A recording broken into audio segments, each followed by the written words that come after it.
Hello foodies, ఎలా ఉన్నారు అందరూ? I'm Kavitha, I'm also foodie. ఇవాళ టేస్టీగా చిన్న సేమియాతో పాయసం ప్రిపేర్ చేస్తున్నానండి. ఇది చేసుకోవడం కూడా చాలా ఈజీ అండి.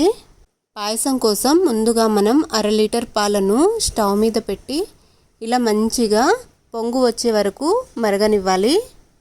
ఆలోపు మనం బాదాంని అలాగే జీడిపప్పుని కట్ చేసి పెట్టుకున్నామండి.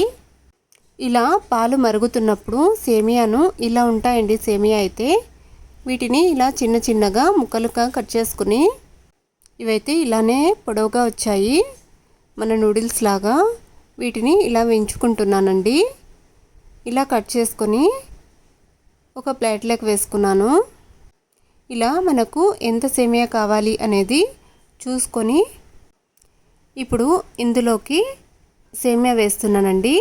పాలలోకి ఇలా సేమియా వేసి ఒకసారి బాగా కలుపుకుంటున్నాను. ఇలా బాగా కలుపుకొని చిన్న మంట పైనే ఇంకాసేపు బాగా ఉడికించుకోవాలండి.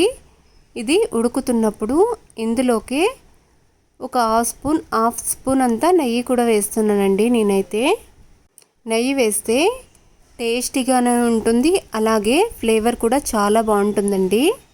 నేనైతే హాఫ్ స్పూన్ వేసి ఇలా ఒకసారి బాగా కలుపుకున్నాను. చూస్తున్నారు కదా, నెయ్యి మొత్తం కరుగుతోంది. ఇలా కలుపుకున్నాక ఇందులోకి తగినంత చక్కెర వేస్తున్నానండి. స్వీట్కి సరిపడా చక్కెర వేసి ఇంకొకసారి కలుపుకొని ఇప్పుడు కట్ చేసి పెట్టుకున్న వాల్నట్స్, బాదం అలాగే జీడిపప్పులు, ఎండు ద్రాక్ష అన్నింటినీ వేస్తున్నాను. ఇలా వేసి ఇంకొకసారి బాగా కలిపేసుకున్నానండి. ఇలా బాగా కలుపుతూ చిన్న మంట పైనే ఉడికించుకోవాలి ఇంకాసేపు. సేమియా ఉడుకుతున్నప్పుడు మనకు అప్పుడే ఫ్లేవర్ మంచిగా వస్తుందండి. ఇప్పుడు నేను స్టవ్ కూడా కట్టేశానండి. స్టవ్ ఆఫ్ చేసుకొని ఇక కాస్త చల్లారినాక సర్వ్ చేసుకోవడమేనండి. నిజంగా తినేటప్పుడు పంటికి ఆ బాదం పలుకులు, జీడిపప్పు పలుకులు తగులుతూ చాలా టేస్టీగా ఉందండి. నాకు స్వీట్స్ అంటే చాలా ఇష్టం అండి. మీలో ఎంతమందికి స్వీట్స్ ఇష్టమో కామెంట్ చేయండి.